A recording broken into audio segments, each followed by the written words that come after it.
핵심만 꼭꼭 집어 설명하는 그레이통의 생명과학 2 디딤 강의 영상입니다. 이번 시간에는 광합성 세 번째 시간 탄소 고정 반응에 대해서 공부해 보도록 하겠습니다. 탄소 고정 반응은 엽록체 스트로마에서 일어나며 명반응의 산물인 ATP와 NADPH를 이용하여 CO2를 환원하여 포도당을 합성하는 과정이다 라고 한 문장으로 요약할 수 있는데요. 그 중심에는 켈빈 회로가 있습니다. 켈빈 회로는 이산화탄소를 고정하고 3Pg를 환원시키고 RUBP를 재생시키는 세 단계로 이루어져 반복해서 일어나게 되죠. 그러면 이산화탄소 고정부터 차례차례 알아보도록 하겠습니다. 공기 중의 이산화탄소를 스트로마에 있는 물질과 결합시킬 수 있는 효소가 바로 루비스코라는 효소가 있는데요. 리블로오스 2인산이라는 RUBP 물질과 CO2를 결합시켜 3인산 글리세르산 3PG라는 물질을 만듭니다. RUBP라고 하는 것은 탄소 5개, 인산 2개로 이루어진 물질입니다. 보통 물질에 D가 붙으면 E를 뜻하고요. 디스가 붙어도 E를 뜻하는데요. D는 어떤 물질에 인산이 이렇게 차례대로 붙어 있을 때 디포스페이트라는 용어를 쓰고, 비스는 어떤 물질에 이렇게 인산이 대칭적으로 붙어 있을 때 비스라는 용어를 씁니다. 자, 이 RUBP와 CO2가 루비스코 활성에 의해서 만나면 첫 번째로 만들어지는 3인산 글리세르산 3PG를 만드는데요. 좀 이상하지 않나요? 여기 탄소 5개였는데 이산화탄소의 탄소 하나와 만나서 어떻게 탄소 3개짜리가 될 수 있는 걸까요? 원래 이 과정은 탄소 6개인 화합물이 나와야 하지만 바로 탄소 6개를 3개씩으로 쪼개서 3PG를 만든 것입니다. 따라서 분자수를 보면 세 분자에 탄소 5개니까 15개의 탄소, 그리고 이산화탄소의 CO2 3개가 만나서 이 3PG는 탄소 3개에 인산기 하나로 이루어진 물질이기 때문에 탄소수를 맞추기 위해서는 15개 더하기 3개 해서 18개가 되어야 하기 때문에 6분자가 오는 게 맞겠죠. 3PG는 명반응에서 만들어진 ATP 에너지와 NADPH의 수소를 받아 포스포글리세르 알데하이드, 영어로는 PGAL을 만듭니다. 이때 PGAL도 탄소가 3개, 인산기가 하나로 구성되어 있고요. 3인산 글리세르산과 분자수는 똑같습니다.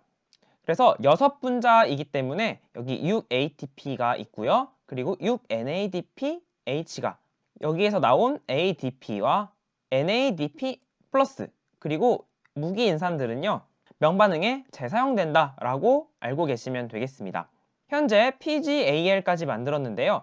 이 중에 한 분자의 PGAL만 켈빈 회로에서 나가서 다른 켈빈 회로에서 나온 PGAL과 함께 포도당을 만들게 됩니다. 자, 그러면 나머지 5분자의 PGAL은요, ATP 에너지를 이용하여 다시 RUBP로 재생됩니다. 이때 PGAL과 RUBP의 탄소수를 비교해보면 PGAL은 5분자이므로 탄소수가 15개, RUBP는 3분자이므로 탄소수는 15개인 것을 알 수가 있습니다. 이때 3개의 ATP가 사용된다는 것도 알아두시면 되겠습니다. 여기에서는 PGAL 한 분자를 만드는 것을 기준으로 켈빈 회로의 탄소수와 인산수를 생각해 보았는데요. 이 켈빈 회로에서 포도당을 만들기 위해서는 2분자의 PGAL이 필요합니다. 즉 PGAL 2분자를 만들기 위해서는 여기에 분자수를 2배씩 해줘야겠죠. 따라서 이산화탄소는 6분자, 그리고 3인산 글리세르산은 12분자, PGAL도 12분자, 그리고 2분자의 PGAL이 이렇게 빠져나가서 포도당을 만들게 되고요. 그리고 되돌아가는 PGAL은 10분자, 재합성되는 RUBP는 총 6분자가 되겠죠. 이때 사용되는 ATP와 NADPH도 12분자의 ATP가 사용되며 12분자의 NADPH, 그리고 6분자의 ATP가 사용될 것입니다. 초록색 글씨는 포도당 한 분자를 기준으로 한 각 물질의 분자수라는 것을 여러분이 꼭 기억해 두세요. 이 물질들을 여러분이 다 외워두셔야 하는데요. 복잡하니까 쉽게 외울 때 RU의 루, CO2의 포, 3PG의 PG, PGAL의 PGA를 조합하여서 말을 만들면 루돌프 코의 PG를 짜면 피가 나. 외워볼까요? 루돌프는 RUBP, 코는 이산화탄소, PG는 3PG, 피가 나는 PGAL. 이렇게 여러분이 외워두시면 좋을 것 같습니다. 켈빈회로를 중심으로 한 탄소 고정 반응의 전 과정을 보면 포도당 합성에 쓰일 PGAL 한 분자를 생성하는 데는 CO2 3분자, ATP 9분자, NADP 6분자가 사용되죠. 여러분은 포도당 한 분자를 기준으로 알고 계시면 좋을 것 같습니다. 포도당 한 분자를 합성하려면 PGAL 2분자가 필요하다. 따라서 포도당 한 분자를 합성하는 데에는 이산화탄소 6분자, ATP 18분자, NADP 12분자가 사용된다. 이렇게 여러분이 알아두시면 이 탄소 고정 반응의 전 과정을 화학식으로 나타낸 6CO2 더하기 12NADPH 플러스 12H 플러스 여기에 18분자의 ATP가 들어가고요. 포도당 한 분자가 만들어지죠. 그리고 12개의 NADP 플러스가 나온다. 이것은 이제 명반응으로 가서 재활용될 거고요. 여기에서 발생하는 물은 생각하지 않으셔도 됩니다.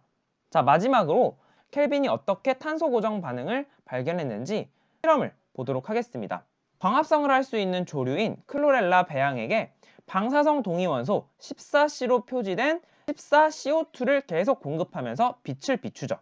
그리고 5초, 90초, 5분 후에 각각 광합성을 중지시킨 클로렐라 일부를 채취하여 세포 추출물을 준비합니다. 여기에서 세포 안에서 물질이 어떻게 이동하는지 알 수 있는 연구 방법은 바로 자기방사법이라고 하죠.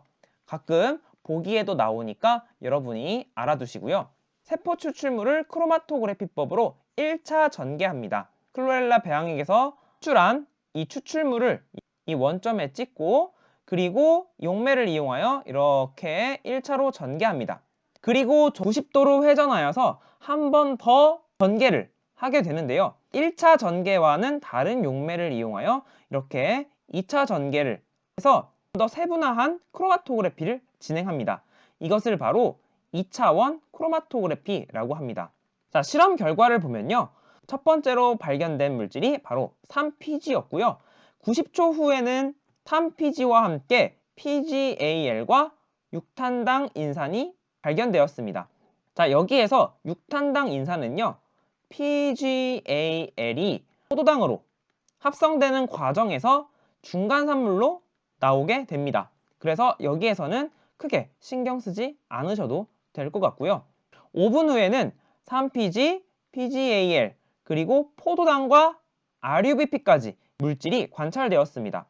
즉 이것을 통해서 시간 경과에 따라 3PG, PGAL, 포도당과 RUBP 순서로 방사선이 검출이 되었는데 탄소 고정 반응에서 포도당 합성 과정은 3PG, PGAL, 포도당 순서로 진행됨을 알 수가 있었습니다. 그리고 이후에 켈빈회로도 3PG, PGAL, 그리고 RUBP 순서로 진행되고 이 과정이 순환된다라는 본인의 이름을 붙여 켈빈 회로라고 이름을 붙인 것이죠. 자, 이번 시간까지 해서 광합성의 전 과정을 살펴보았는데요. 세포 호흡과 광합성을 비교해서 잘 알아두시기 바랍니다. 다음 시간에는 유전 물질에 대해서 공부해 보도록 하겠습니다. 구독과 알림 설정, 복습까지 챙기세요. 지금까지 그레이트 홍쌤이었습니다. 홍빠!